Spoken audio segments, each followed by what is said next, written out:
जी हाँ दोस्तों, तो I welcome you all again to my YouTube channel discipline learners. तो दोस्तों, इस वीडियो में आज हम बात करेंगे regarding Hindustan Petroleum corporation limited के मेरे इंटरव्यू एक्सपीरियंस के बारे में। कैसा मेरा इंटरव्यू वाला दिन था, कैसा क्या क्या हुआ उस दिन, और उसके बाद how I got appointment letter from Hindustan Petroleum. तो आइए दोस्तों शुरू करते हैं वीडियो। तो इस वीडियो में सबसे पहले हम देखेंगे कि about the organisation Hindustan Petroleum के बारे में देखेंगे, मेरी जर्नी के बारे में देखेंगे, कैसे मेरा इंटरव्यू एक्सपीरियंस था with Hindustan petroleum. Application form भरने से लेके अपॉइंटमेंट लेटर तक का सफर इस वीडियो में देखेंगे दोस्तों, और इंक्लूडिंग जो मेडिकल एग्जामिनेशन था, जो मेडिकल एग्जामिनेशन होता उसके बारे में भी जानेंगे। और मेरी राय में आप लोगों को मैं वो शेयर करूंगा कि क्या मुझे लगता है कि इंटरव्यूअर्स किस तरीके के कैंडिडेट को तलाश रहे हैं, what they are looking into you. उनको किस तरीके का कैंडिडेट चाहिए, किस तरीके के कैंडिडेट को वो तलाश रहे हैं,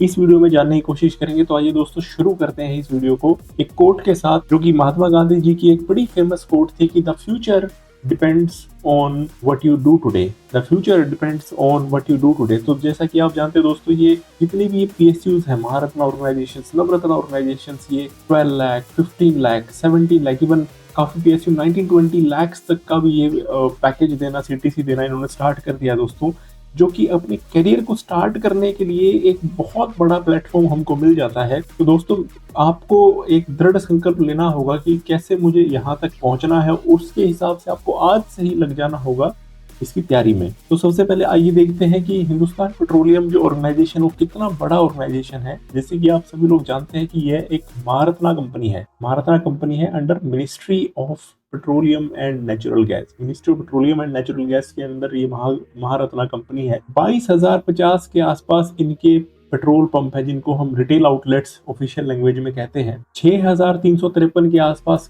LPG गैस एजेंसीज हैं, एंड इतने सारे terminals, depot, LPG bottling plant, import facility, aviation fuel station, ये सारी जगह दोस्तों वो है जहां जहां आप सबकी प्लेसमेंट, आप सबकी पोस्टिंग आ सकती है। इसके अलावा अगर देखें तो जो अभी लेटेस्ट फाइनेंशियल ईयर जो एंड हुआ है 2023 से 24, उसमें इस ऑर्गेनाइजेशन का 4,61,638 करोड़ की सेल्स करी है। तो दोस्तों देखिए कितना बड़ा ये नंबर है। 4,61,638 करोड़ की इसने सेल करी है। तो आप लोग इस इतने बड़े ऑर्गेनाइजेशन का पार्ट बनने जा रहे हैं दोस्तों।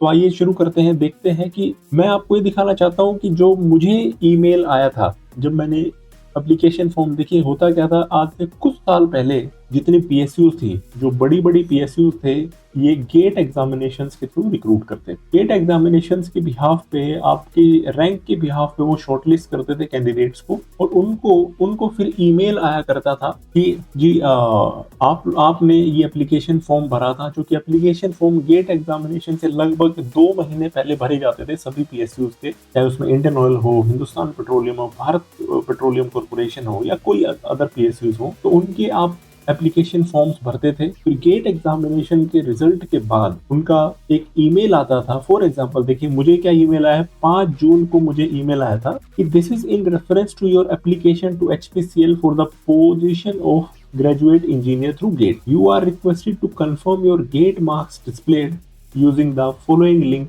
Latest by June 8। 5 जून को मेल आया, 3 दिन के अंदर उनको गेट के मार्क्स वगैरह मुझे अपने शेयर करने थे with my GATE score card and all. कहाँ शेयर करने थे, ये वेबसाइट थी, इसमें कैरियर अपॉर्चुनिटीज में जाके वहां पे मुझे शेयर करने थे। ठीक है दोस्तों, तो ये ईमेल आया था। फिर इस ईमेल के बाद मैंने अपनी सारी डिटेल शेयर करी, अपना गेट का स्कोर कार्ड मैंने कंपनी की वेबसाइट पे जाके शेयर किया। उसके बाद उन्होंने मुझे इंटरव्यू के लिए शॉर्टलिस्ट किया।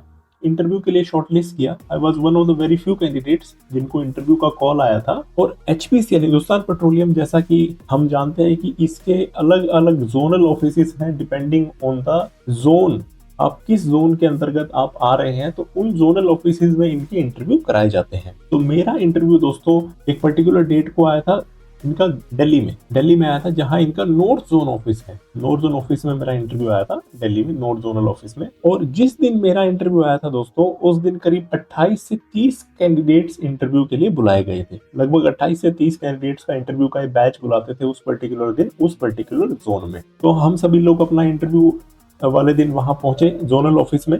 और वहां पे पहुंचने के बाद हमारा एक बेसिक डॉक्यूमेंटेशन हुआ। बेसिक डॉक्यूमेंटेशन बोले तो एप्लीकेशन फॉर्म के साथ साथ इन्होंने एक और एडिशनल फॉर्म दिया था जो हमको फिल करके वहां पे लेके जाना था। तो वो एप्लीकेशन फॉर्म देने के साथ हम सभी को वेटिंग रूम में बिठाया गया कि आप प्लीज यहाँ वेट कर लीजिए, और फिर एक एक करके इंटरव्यू लेना चालू हुए। तो दोस्तों जब मेरा इंटरव्यू आया था, जब जब मुझे इंटरव्यू के लिए कॉल किया गया था, तो एक बड़ा सा रूम था। उस रूम के बाहर मुझे वेट करने के लिए बुलाया था। उस बड़ा सा रूम था, उस रूम के बाहर यहाँ पे एक चेयर लगी हुई थी, यहाँ पे मुझे वेट करना था। एक अंदर एक कैंडिडेट था जिसका इंटरव्यू चल रहा था और उसके सामने एक पैनल ऑफ इंटरव्यूअर्स बैठा था। तो जब ये कैंडिडेट बाहर गया तब मुझे अंदर बुलाया गया इंटरव्यू के लिए। तो लगभग जो ये पैनल ऑफ इंटरव्यूअर्स बैठा था, इसमें 6 से 7 लोग इंटरव्यू के पैनल में बैठे थे। 6 से 7 लोग इंटरव्यू के पैनल में बैठे थे और काफी सीनियर मुझे मालूम हो रहे थे कि काफी सीनियर हैं। आप मान लीजिए कि लगभग उनकी एज रही होगी 45 से 55 या फिर 58 साल के बीच की एज रही होगी जो इंटरव्यू पैनल थे। यानी कि वो बहुत ही एक्सपीरियंस्ड लोग थे जो बैठ के इंटरव्यू ले रहे थे, अपने अपने फील्ड के वो एक्सपर्ट मालूम हो रहे थे जिस हिसाब से वो क्वेश्चन पूछ रहे थे। अब सबसे इंपॉर्टेंट सवाल दोस्तों कि मेरे से क्वेश्चंस क्या पूछे गए, तो यहाँ ये जानने की जरूरत है हमें कि मेरा जो हिंदुस्तान पेट्रोलियम में इंटरव्यू चला था वो लगभग 20 से 25 मिनट, उनमें भी 30 मिनट के आसपास चला होगा। इतने अंतराल में यानी कि 25-30 मिनट के अंतराल में 70 to 80% जो क्वेश्चंस थे वो मैनेजरियल टाइप के क्वेश्चंस थे और लगभग 20% के आसपास क्वेश्चन टेक्निकल थे। ये भी हमें जानने की जरूरत है दोस्तों कि क्यों मैनेजरियल क्वेश्चंस ज्यादा पूछे गए थे, क्योंकि मुझे ऐसा महसूस हो रहा था कि कहीं ना कहीं ये तो इन्होंने गेट एग्जामिनेशन के थ्रू गेज कर ही लिया है। ये जो लोग शॉर्टलिस्ट करके हमने बुलाए हैं जो कैंडिडेट्स, ये अपनी टेक्निकल नॉलेज में तो सक्षम हैं, तभी इतने लाखों लोगों के बीच ये कुछ चुनिंदा लोग शॉर्टलिस्ट हुए हैं। तो अब इनकी मैनेजरियल स्किल्स या फिर साइकोलॉजिकल स्किल्स को हम चेक करते हैं। तो उसमें कुछ सवाल मैं आपको बताता हूं दोस्तों कि किस तरीके के सवाल वहां पे मैनेजरियल सवाल पूछे गए थे। तो उसमें सबसे इंपॉर्टेंट सवाल जो मुझे लगे, अगर मैं उनको बाइफर्केशन करूं, लीडरशिप क्वेश्चंस। जैसे उन्होंने मुझे पूछा कि आपके कॉलेज में कोई ऐसा वाकया बताइए कि जहां आपने अपनी लीडरशिप स्किल शो करी हो। उन्होंने मुझे ही अपना एक वाकया डिक्लेयर करने के लिए, बताने के लिए बोल दिया कि आप अपना एक वाकया बताइए जहां आपने लीडरशिप स्किल शोकेस करी हो। तो यहाँ पे मैंने इनको एक वाकया बताया, तो इस वाकया से ही क्रॉस क्वेश्चन स्टार्ट होते हैं। बेसिकली एक ग्राउंड मिल गया, इस ग्राउंड में ही इन्होंने क्रॉस क्वेश्चनिंग स्टार्ट करी। उन क्रॉस क्वेश्चंस का भी मैंने जवाब दिया। उसके बाद मुझसे पूछा गया कि कोई एक अपना वाकया बताइए जहां आपने टीम वर्क शो किया हो। तो बेसिकली देख रहे हैं ना आप दोस्तों, ये मैनेजरियल क्वालिटीज ये चेक करना चाह रहे हैं, लीडरशिप क्वालिटी हो गई, टीम वर्क क्वालिटी वो चेक करना चाह रहे। तो यहाँ पे भी मैंने इनको एक वाकया बताया जहाँ पे मैंने टीम वर्क शो किया था। फिर उस वाकया के बिहाफ पे क्रॉस क्वेश्चनिंग स्टार्ट हुई, जिस क्रॉस क्वेश्चनिंग का भी मैंने बेस्ट आंसर देने की वहां पर कोशिश करी। तो इस तरीके से दोस्तों मेरा इंटरव्यू करीब 25 से 30 मिनट चला और मुझे सभी ने फिर वहां से थैंक यू कहा। मैंने उन लोगों का थैंक यू कहा और दोबारा मुझे वेटिंग रूम में भेज दिया गया। फिर उसके बाद क्या हुआ दोस्तों, वेटिंग रूम में मुझे अच्छे से याद है लगभग 1:30 बजे के आसपास मेरा इंटरव्यू खत्म हुआ होगा दोपहर को। उसके बाद लंच का अरेंजमेंट वहां था तो मैंने लंच किया अच्छे से और करीब 2 घंटा वेटिंग रूम में वेट किया। बल्कि मुझे याद है कि मैं तो वहां पे नैप भी मैंने ले लिया था। फिर करीब 4 बजे के आसपास जब सारे इंटरव्यूज कंक्लूड हो गए थे तो टोटल जो हम 28-30 लोग जो कैंडिडेट्स इंटरव्यू देने आए थे उसमें से इन्होंने 7 कैंडिडेट शॉर्टलिस्ट किए थे और मे बी 8, इतने ही कैंडिडेट्स इन्होंने शॉर्टलिस्ट किए थे जिनका इन्होंने नाम तुरंत डिक्लेयर किया था वर्बली वहां पे कि ये लोग शॉर्टलिस्ट कर लिए गए हैं और आप सभी इन 8 लोगों को अगले दिन मेडिकल एग्जामिनेशन के लिए जाना है। यानी कि जिस दिन इंटरव्यू हुआ शाम को ही रिजल्ट उन्होंने दे दिया था और अगले दिन हमको मेडिकल एग्जामिनेशन के लिए भेज दिया गया था। तो वहीं पे मैं समझ गया था कि अपना सिलेक्शन हिंदुस्तान पेट्रोलियम कॉर्पोरेशन में हो गया है और बस एक ये जो मेडिकल का पड़ाव है इसको कंप्लीट करना है। तो अगले दिन का जो मेडिकल एग्जामिनेशन हुआ दोस्तों, ये दिल्ली में ही हमारा एक क्लिनिक टाइप से बोलूंगा, हॉस्पिटल तो मैं नहीं बोलूंगा, वहां पर जाकर हमारा मेडिकल एग्जामिनेशन हुआ था और वहां पर बेसिक चीजें सारी चेक की गई थी। आपका BMI, आपका ब्लड, आपका यूरिन सैंपल और XYZ चीजें जो एक मेडिकल एग्जामिनेशन में होती है। उसके बाद हमारा जो मेडिकल एग्जामिनेशन हुआ इसकी मैंने आपको डिटेल दी